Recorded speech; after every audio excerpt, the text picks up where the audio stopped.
আসসালামু আলাইকুম everyone, welcome to my new another blog.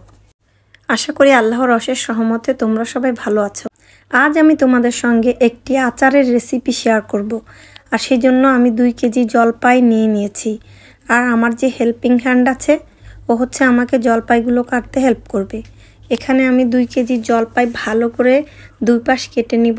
একটা জলপাইকে 3 ভাগ করে নিব। প্রথমে জলপাইগুলোকে ভালো করে ধুয়ে পানি ঝরিয়ে নিয়েছি। তারপর এরকম করে 3 ভাগ করে কেটে নিয়েছি। আমি আচার বানানোর জন্য মশলা প্রস্তুত করে নিচ্ছি। সেজন্য আমি কিছু শুকনা মরিচ নিয়েছি আর নিয়ে নিচ্ছি পাঁচফোড়ন আর শুকনা মরিচগুলোকে আমি ভালো করে ভেজে নিব। আমার মশলা ভাজা হয়ে গিয়েছে। এখন আমি শিলনোড়াতে এগুলো গুঁড়ো করে নিব। তবে এগুলো বেশি ভাঙবো না, আধা ভাঙা করে রাখবো, যাতে করে বেশি গুঁড়ো হয়ে না যায়। কেননা এগুলো হচ্ছে আচারের মশলাগুলো একটু এরকম রাখলেই ভালো লাগে। আমি জলপাইয়ের প্যানটা চুলোতে বসিয়ে দিয়েছি। এখন আমি এখানে 4-5টা শুকনা মরিচ, 4-5টা কাঁচা মরিচ, লবণ এবং 1 কাপ চিনি দিয়ে দিলাম। আমি এখন কিছুটা রসুন দিয়ে দিব, আস্ত রসুন। আপনারা চাইলে পরিমাণে আরও রসুন বাড়িয়ে দিতে পারেন। এখন আমি দিয়ে দিচ্ছি 1 কাপ সরিষার তেল। এখন আমি আরও কিছু মশলা অ্যাড করব। আমি এখন দিয়ে দিচ্ছি 1 চামচ মরিচের গুঁড়া, 1 চামচ হলুদের গুঁড়া, দিয়ে দিচ্ছি সরিষা বাটা 2 টেবিল চামচ। এখন আমি চুলাটা জ্বালিয়ে দিব আর ভালো করে মশলাগুলো মিক্স আপ করব। 15-20 মিনিটের মতো আমি ঢেকে রেখে দিব।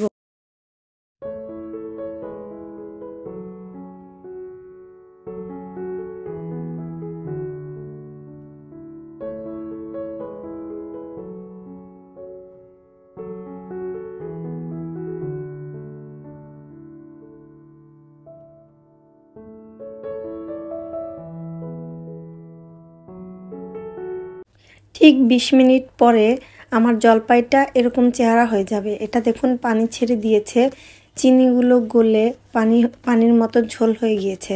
এখন আমি ভেজে রাখা কিছু মশলা দিচ্ছি। এখনই সব দিয়ে দিব না, আমি ধাপে ধাপে মিক্স করব। আর একটা জিনিস মনে রাখবেন, আপনারা কিন্তু আচারে কখনো পানি ইউজ করবেন না। যারা নতুন বানাচ্ছেন তারা একটা কথা মনে রাখবেন, আচারে কখনো পানির ইউজ হয় না। জলপাইগুলোকে আমরা প্রথমেই ভালো করে ধুয়ে শুকিয়ে নিয়েছি, পানি ঝরিয়ে নিয়েছি। আর এই যে পানিটা দেখতে পাচ্ছেন, এটা হচ্ছে আমাদের চিনিটা গলে এরকম শিরা হয়ে গিয়েছে। আবার আমি 20 মিনিট জাল করেছি। দেখুন অনেক সুন্দর গ্রেভি হয়েছে না? এটাকে কিন্তু আরও শুকিয়ে ফেলবো। আপনারা চাইলে প্রথম দিকেও সিরকা ইউজ করতে পারেন, বাট আমি হচ্ছে এই পর্যায়ে সিরকা ইউজ করব। এখানে আমি 1 কাপ পরিমাণে সিরকা দিয়েছি। আপনারা চাইলে আরও কম বা বেশি দিতে পারেন। আসলে আমি এখানে সাদা সিরকা ইউজ করেছি। এই সিরকাটা দিলে জলপাইয়ের আচার আপনি বাইরে রেখেও 1 বছর খেতে পারবেন। আমি আগে থেকে ভেজে রাখা সেই মশলাটা আবার একটু ইউজ করছি, কারণ আমি ধাপে ধাপে ইউজ করি। আপনারা নামিয়ে ফেলার জাস্ট 5-7 মিনিট আগে এই মশলাটা আরেকবার ইউজ করবেন।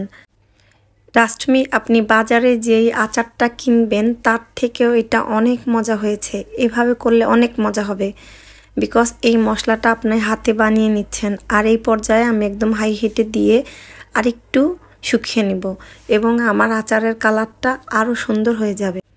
মাশাল্লাহ, আমার টক ঝাল মিষ্টি আচার বানানো হয়ে গিয়েছে। দেখুন কালারটা কত চমৎকার হয়েছে। আমি যখন এটা নামিয়ে নিয়েছি তখন ধীরে ধীরে এটার কালার একেবারে এরকম হয়ে গিয়েছিল। মাশাল্লাহ, এটার স্মেলটা এত সুন্দর ছিল। সো আমার ভিডিওটা যদি আপনাদের ভালো লাগে অবশ্যই আপনারা ট্রাই করবেন এবং আমার জন্য বেশি বেশি দোয়া করবেন।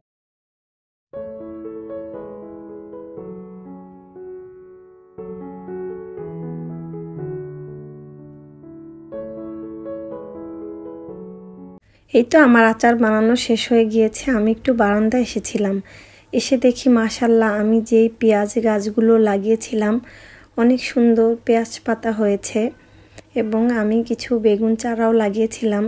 মাশাল্লাহ আমার বেগুন গাছগুলো অনেক বড় হয়ে উঠেছে। মাশাল্লাহ আমার গার্ডেনে এসে আমার মনটা পুরাই ভালো হয়ে গেল। সো আপনারা সবাই আমার পাশেই থাকবেন, আমার জন্য দোয়া করবেন, আমার ভিডিও বেশি বেশি দেখবেন, সাবস্ক্রাইব করবেন আর অবশ্যই কমেন্ট করে জানাবেন। সো আমার আজকের ব্লগটি এখানেই শেষ করব। সবাই আমার জন্য দোয়া করবেন, আমি যেন সুস্থ থাকি আর রেগুলার আপনাদের জন্য সুন্দর সুন্দর ভিডিও বানাতে পারি। আল্লাহ হাফেজ।